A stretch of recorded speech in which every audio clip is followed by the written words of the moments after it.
Ladies and gentlemen, I am irate right now. I cannot believe what is happening. First of all, what the fuck is going on? Okay?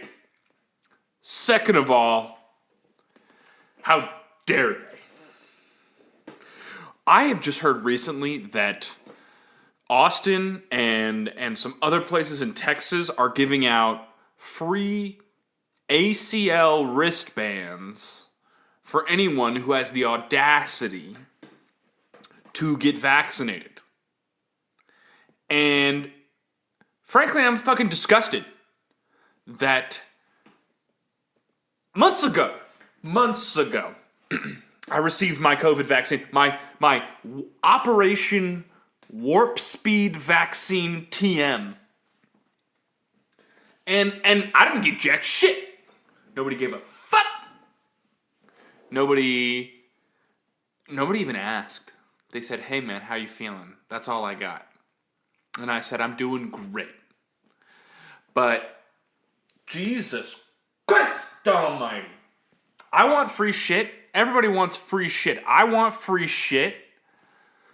Yet, I am completely ineligible to go get some free ACL wristbands or a free beer or whatever the fuck they're giving out at your local goddamn Operation Warp Speed vaccination center.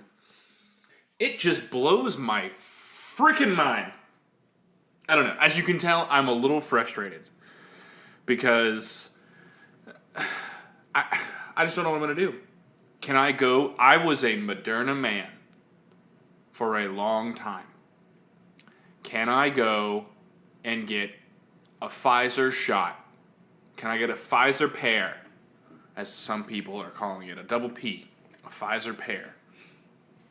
Can I go get a Pfizer pair to get my goddamn ACL wristbands? How many shots do they want to give me to get free some free shit? All right, I'll take as many shots as I need. If I go up there with my vaccination card and I say, "Hey man, I have been vaccinated, but it seems like you're still giving out free shit, and I'm interested in that free shit. Yes, I have been vaccinated. Can you not congratulate me for being vaccinated in fucking February?" Life didn't change. I don't know. Nothing. It doesn't seem like anything has shifted at all. And I thought getting the vaccine early would just change everything. I mean, I left the vaccination center. I waited my 2 weeks. I had a calendar update for 2 weeks after the vaccination that I would just be able to go out, have motherfuckers spit in my mouth, do whatever the fuck I wanted to. None of that happened.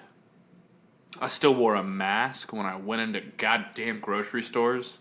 But then finally, I left the oppressive environment that we have deemed the sacrilegious title of a city.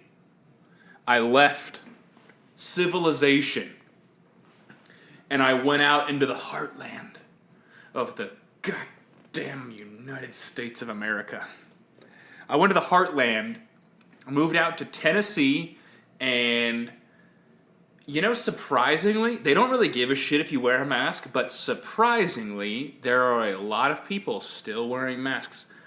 Nobody's going to say shit to me, though, in Tennessee. That's the big difference. I moved out to goddamn nowhere, like the middle of Tennessee. So, I just want some free shit. All right? Nobody's giving me free shit out here. And I'm living in a part of the country that, here's the thing. The United States of America is a great thing. Civilization at large is a great thing. But honestly, there are certain parts of this great country that would like to be a third world country. There are honestly large, huge tracts of land that have no interest in medical care for anybody, let alone the uninsured. They don't want anyone to have top flight medical care. They don't have any interest in that. They don't want anyone to not have a gun in their hand at all times. Frankly, a gun in your hand in this part of the country, a gun in your hand is like having a cell phone in California or a cell phone in New York.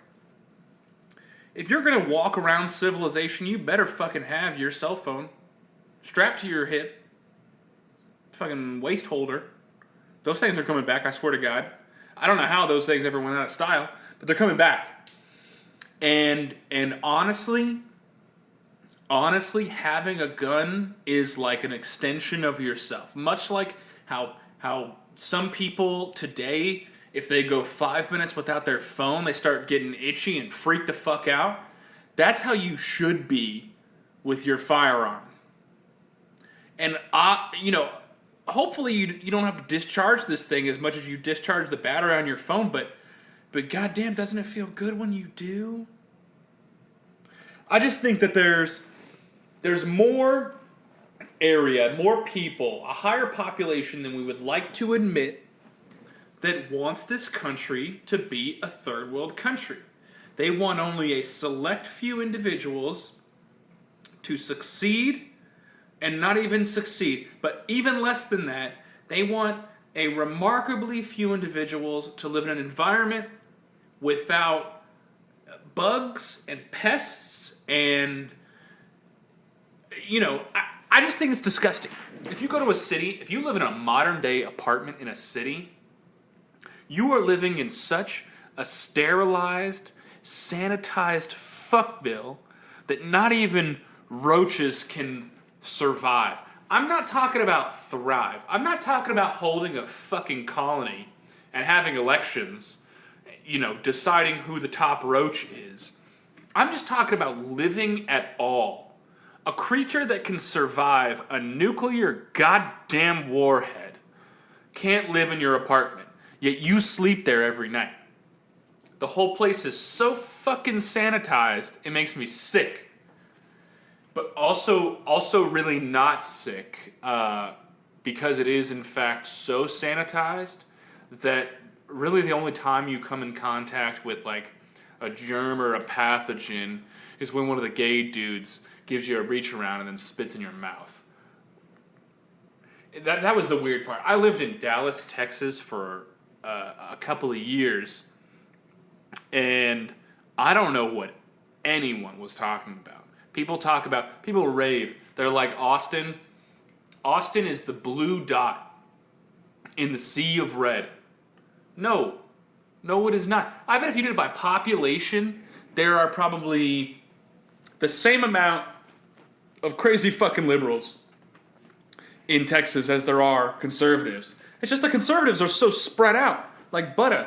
It's just the Democrats pile into skyscrapers where they can, they made a couple $1 million or whatever, and then now they're just like, let's just fucking go to the cities. Let's bring our ideology. I bet the urban Democrats make up just as many people as the spread out rural conservatives of a place like Texas. Just none of those motherfuckers vote. Or if they do vote, they're voting for some bitch boy named Beto O'Rourke. Like, what the fuck? If you lose to Ted Cruz in an election, if you are literally, by definition of people who vote, you are less popular than Ted fucking Cruz, I have earned the right to call you a bitch boy. I have earned the fucking right. It makes me sick. We had Beto O'Rourke. Why couldn't we just have a random black lady? Just pick a random black lady to run for whatever. You have some dude, my dad was talking about, his name's not really Beto. He's just trying to do that to appeal to the Latino. I think my dad actually said to me, he said, this dude is like an old white dude. And he was like, Beto is trying to kowtow to the Latinx vote. And I struck my father. I struck him right across the face when he said that. No, I'm just kidding. But it just makes me sick that this was the stud horse that we hitched our wagon to, or whatever fucking metaphor you want to use. We had to try to get Beto O'Rourke across the finish line with Ted Cruz. He lost to Ted. Ugh. I don't know. This is the exact same kind of feeling that I had. I remember leading up to the election, there was some hubbub, there was some stirring that perhaps Joe Biden would be the nominee. We had Andrew Yang, we had Elizabeth Warren, we had most notably His Eminence Bernie Sanders, who would have all put us into shackles like we deserve, like we need, like what would save the country. Yet we fielded Joe Biden. Anybody could have beaten Donald Trump at the end of that election, in my opinion. Maybe I was fooled by the polling data when I said that anybody could beat him, in the same way that I got shit in my mouth. Shit in my mouth. I tasted it after 2016's debacle. I was talking to this one, like, a hyper-feminist. I honestly thought she was a lesbian. She was just, like, are there any, like, homosexuals that don't lose their virginity before, like, 28? Or something? Like, is there a gay or a lesbian man or woman, respectively, that hasn't lost their virginity before the age of 27 or 28? Is that a realistic, like, does that person exist? I don't know. It just seems like lesbians and gays of any kind, they just want to fuck. They just want to have a good time and they want to fuck, especially gay dudes. They're out there trying to fuck. And so, like, if you're 28 and you're a gay man and you haven't had sex with another gay man, I don't even know if you're really gay at that point. Where does that even go? You know, like... But anyway, back to what I was talking about. I had shit in my mouth and egg on my face at the same time when I told this lady that I thought probably was a lesbian or would at least become a lesbian, that she really had nothing to worry about. She was like pissing her pants the night of the election. And I was like, what do you, I'm not even concerned. I didn't vote. I'm not fucking concerned. First of all, we're in Texas, so it's not like our vote's really going to do jack shit, which is cool. I'm all right with it. At this point, I'd rather just have the convenience than, really feeling like my vote was heard. But I was like, what the fuck are you doing? Just chill out, and watch the W come in. Ironically, not George W. Watch the win roll in. But she couldn't do it. She was freaking out the whole night.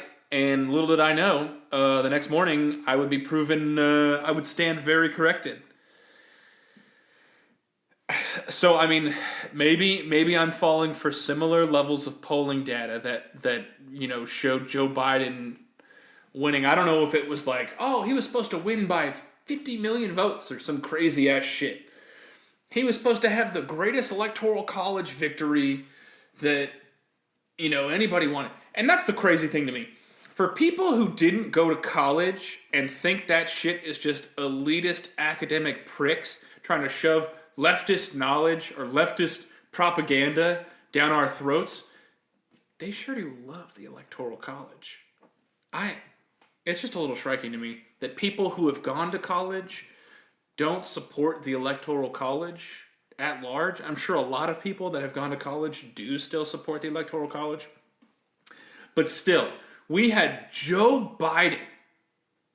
I haven't gotten over it. I apologize.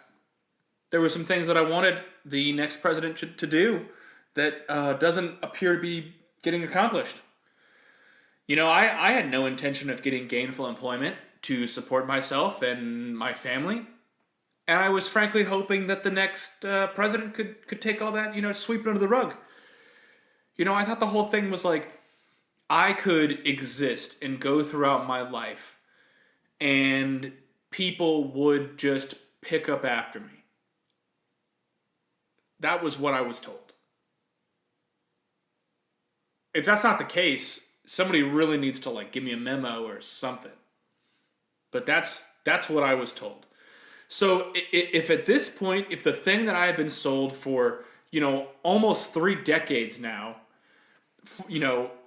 what if that was all a lie, if that's all just going to turn to ash in my mouth, somebody better fucking tell me before I cross over the 30-year mark and I really do start considering blowing my fucking brains out. Like right now, it's kind of just like a pipe dream where it's like, maybe one day. People, dream about having that cottage out in the Hamptons or maybe that second home down in Florida. I don't even know where the fuck the Hamptons are. But if they are in Florida and I sound stupid as fuck, just know that I'm not super detached from them in having a dream that I think maybe I'll accomplish one day. But my dream is different than theirs. There's a certain amount of unity and diversity that we all share. My dream is not the house in the Hamptons. It is not the picket fence and the big beautiful lawn, and it is not the Audi A4 sitting in my driveway with a baby seat in the back. That frankly makes me a little sick. Makes me a little queasy. All I hope for is that it's completely acceptable to the ones I love currently to put a fucking shotgun barrel in my mouth at the age of 45. Has it not all gone downhill? Are we not just riding this bitch till the wheels fall off after 45? Like, what the fuck are we doing? And that's a personal... I understand if there are those out there who have not come out of, Plato's allegory of the cave and seen the light and realized that you should blow your fucking brains out at 45. You don't need a 401k. Why? There's this whole obsession with how orgasmically spectacular being alive and existing really is. I don't totally understand it. There is countless medical dramas of all kinds where they fight tooth and nail. That is the whole plot of the show, is to just scrape a few more years out of this miserable existence that this fucking character has. This actor or actress, or is there like a gender neutral, like a, with an X in it or something? There's got to be an X somewhere. The word actor plus actress put together, actrix, Turks, something with an X in it for sure. But is there one of these actresses that spent their entire life suffering through ridicule from their parents, through when are you going to settle down? Uncomfortable conversations with the one they love, probably eating some dog food or some shit to survive. They get on a medical drama, and then somebody who's making millions of dollars pretends that their life matters just a little bit. Pretends that their life is worthy of a minor inconvenience in one day, or maybe 2, if they're lucky. 2 days of inconvenience for this fucking person, for this made-up fake person. Their whole existence is to portray an inconvenience. I don't know, man. Like, maybe just call it a day. Maybe just call it all of the days. I mean, But what's the real difference? If you get down to it, is there really a giant difference between being alive and being dead? I wonder if you experience anything like cool. Like if you're dead, are you just dead? Like are you just calling it like there's no more experiences, quote unquote. Like there's always like that classic example. There's like the book, I believe, Johnny Got His Gun, or Johnny Get Your Gun, or whatever. The Inspired One by Metallica. That is about some dude who, in like Vietnam or some shit, gets his arms and legs blown off by a landmine or a shell or some shit. And he's also blind, mute, and deaf. He got a pretty shit roll of the dice. Especially for, wartime. Relative to probably what a lot of his comrades got. Maybe some of them got their dick sucked by a white woman and a heroin addiction that they kicked the second they got home. That dude is literally trapped inside of his body, and it's inhumane to have the, physician-assisted suicide or whatever. Oh, man. Is life, for life's sake, so fucking cool to keep that dude around? Like, can we have a checklist? There's a checklist for everything. There's a checklist to build a deck. There's a checklist to diagnose somebody with autism. Can we not have a checklist of the physical parameters that a person is experiencing where it's just like, hey man, if you don't say no, we're pulling the plug. If you don't, you got 6 months to say no. If you don't say no in the next 6 months, we're pulling the fucking plug. I wouldn't be surprised if a lot of problems got solved by somebody just not saying no. I don't know. Maybe this got a little dark, but let's move on to something a touch lighter. Let's do some commentary on some things that I've heard recently, and maybe even some things that I've heard not so recently. I really think that having an open mind is not something you can just say you have. I don't know if, I'd like to be an open-minded guy.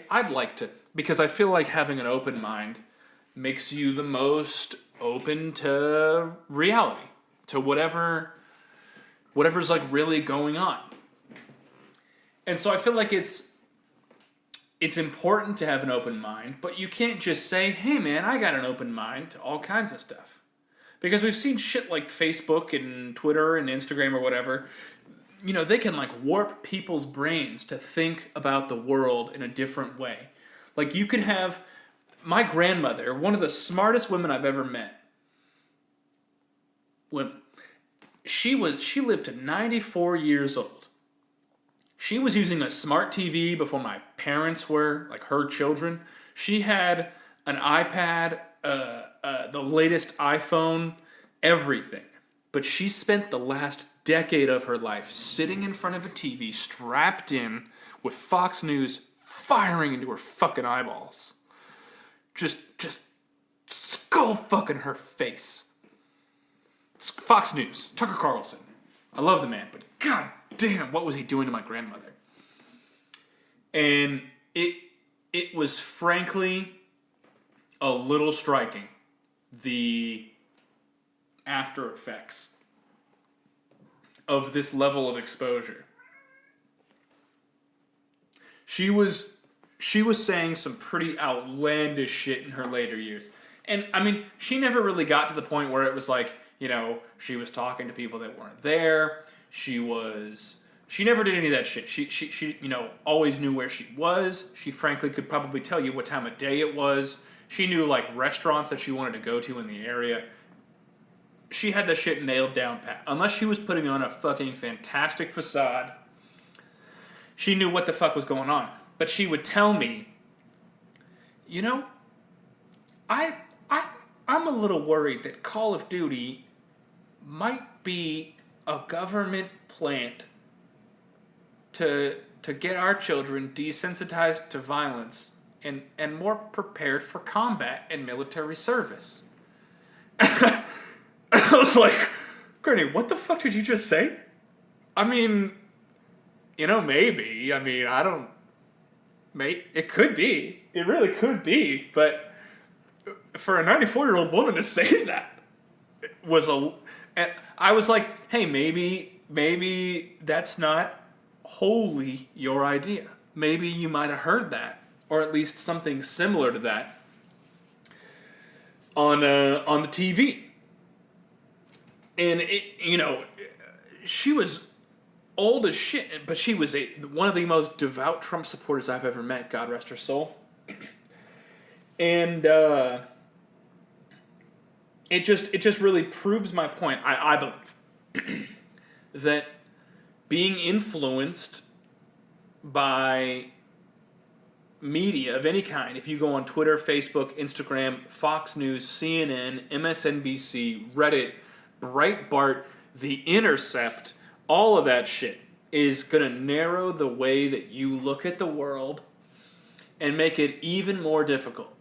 It's already difficult enough, but it's making it even more difficult to see the true reality of a situation, of, a problem, of a whatever. It's going to make it even more difficult. And so that's why I think having an open mind, trying to be as unbiased as possible, whatever the fuck that means. And I think it's really goddamn difficult,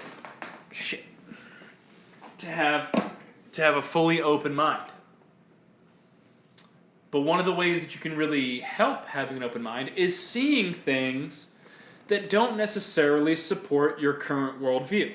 And really trying to find the most responsible, genuine portrayal from somebody who truly believes the opposing argument of the things that you believe.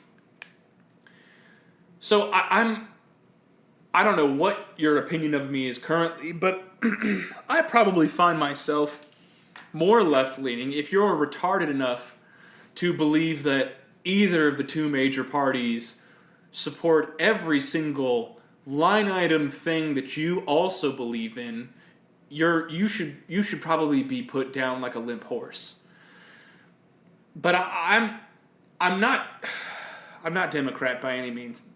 Pretty much all of the Democratic leadership makes me, green in the face. But more left-leaning, so I seek out conservative voices. I seek out top-tier, what do people that like conservatives, who do they listen to? Because if you were like, hey man, I want to find a left-leaning guy, I wouldn't be like, yeah, you should really go check out Nancy Pelosi and AOC. Those are two cool cats that really give you a responsible portrayal of the issues and give you realistic arguments for the things that I believe in. No, I would not fucking tell you to do that. I don't even know who I would send you to. But if I could find the idealistic, conservative-voiced person that could give me a more right-wing slanted portrayal of news and current events and political arguments that may impact my life, or at least the way that I interact with the world, I try to think who they might point me towards, who maybe they get their best information from. And maybe it's an amalgamation of a lot of different people, but one person in particular that I went to initially, obviously this is among others, but I went to Ben Shapiro. I thought to myself, hey, he seems like one of the more intellectual people. Maybe he'll have, he criticizes both parties. That's a plus. He, has criticisms of, political movements and political ideologies within his own quote-unquote portrayal of his party. There's a certain, frankly, maybe this is a Semitism. If there's anti-Semitism, can there not be Semitism? I think Jewish people have gotten a lot of shit, a lot of cool shit done over the years. I think it's very cool that the Ashkenazi Jews have figured out something to have such fantastic success within science and technology. I think that the Jewish faith has a lot of merit to it. There's a lot of cool shit. Like, I heard some tenant, and maybe I'm misquoting something, that was like, hey, if there's anything within Judaism, like, this is a living religion. We're not trying to convert people. We think that this is a good way for our culture to survive and our people to prosper.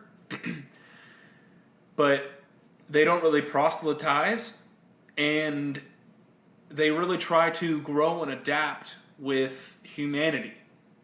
So I think there's a lot of great shit being done within Judaism in general, except for the name Judaism. Just call it Judaism, and I'll take you a little bit more fucking seriously. Anyway, Ben Shapiro. I thought that the dude might have some really valid statements and some really interesting insights and maybe a different perspective and worldview that I could, take a piece from, or take, 2 pieces from, to maybe get what I feel like is a better picture of the world in reality. But God fucking damn it, he ruined himself. He ruined himself. It ruined my whole day. I was like, I gotta go find another fucking right-wing person.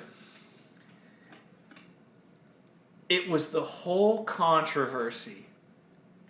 Once Joe Biden won the election, the whole controversy that it was President and Dr. Biden. President Biden and Dr. Biden. The super anal contusions that occurred during people hearing that this chick still went by Dr. Jill Biden. Holy fuck. I have never been so disappointed in my entire life than when I heard so many people, Ben Shapiro included, that couldn't handle it. That they were like, this bitch ain't a doctor. What the fuck are you talking about? This bitch ain't no fucking doctor. She ain't if I was on a plane and this bitch was on this plane and I started having a heart attack and somebody was like, is there a doctor in the house? And Joe Biden raised her fucking hand.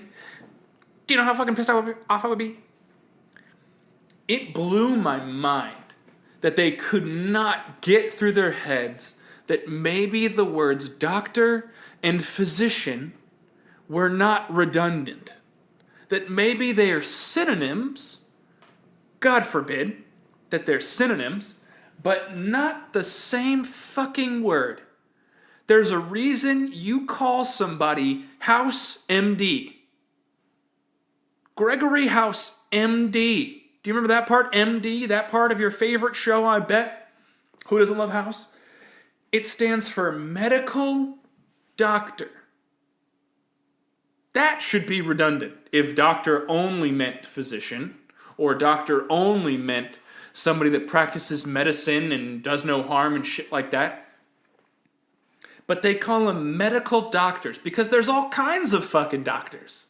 There's a reason it's PhD. If you're saying that a doctor of education didn't go through such rigorous activities, rigorous academics and studies that an MD, your favorite cardiothoracic surgeon, probably one of your Jewish relatives, went through, I could probably see the merit in the argument.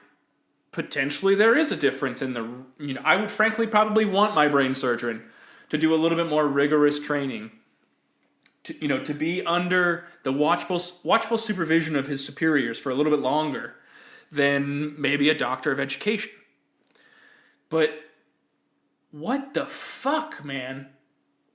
I know people that are doing they're doing weird ass research on mouse models trying to figure out how their fucking kidneys develop. Or I knew this bitch that was trying to grow organs in a dish so that organ transplant donors could be a thing of the past. You're gonna tell me with a straight fucking face that these people aren't doctors? Yeah, they're not physicians. Don't ask If somebody collapses in a theater, if there's a doctor in the house, don't ask for them. They know they're not medical doctors. They won't raise their hand, I promise. They'll be like, oh, you need a doctor. That's great. But if you're at a conference and they happen to bring up, rab relationships with endothelial development within murine pancreata, I know who you can go towards. Not a medical fucking doctor. Doctors know a lot of shit.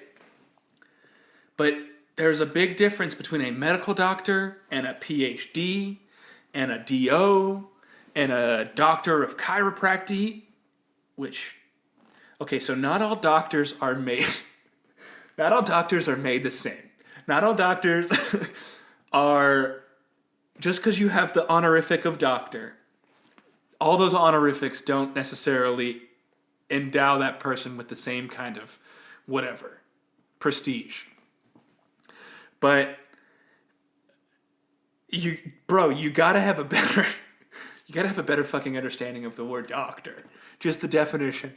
I know a couple of people, lovely people named Merriam and Webster, that would love to explain a little bit better the word doctor. And I don't know. I knew this one lady. She was definitely more questionable. I remember she was like, yeah, I'm woke. And I was like, what are you talking about? And she was like, well, the new political thing that's cool to be woke? I'm woke. And I was like, okay, so you're from Nigeria, right? And she was like, yeah. And I was like, I don't know if you necessarily know exactly what you're saying, but you seem like a very nice lady. And then she was like, I'm in nursing school, but I also don't understand that what the flu shot is a vaccine. I was like, wait a minute, you're in nursing school, right? And she's like, yes, I'm in nursing school. And I was like, what is the flu shot then? And she was like, I'm not totally sure, but it's not a vaccine. And I was like, okay, I'm not sure you're right. But if you are, I have to go back and read a lot of things that I've read. I got to read them over again because I think I missed a lot of things.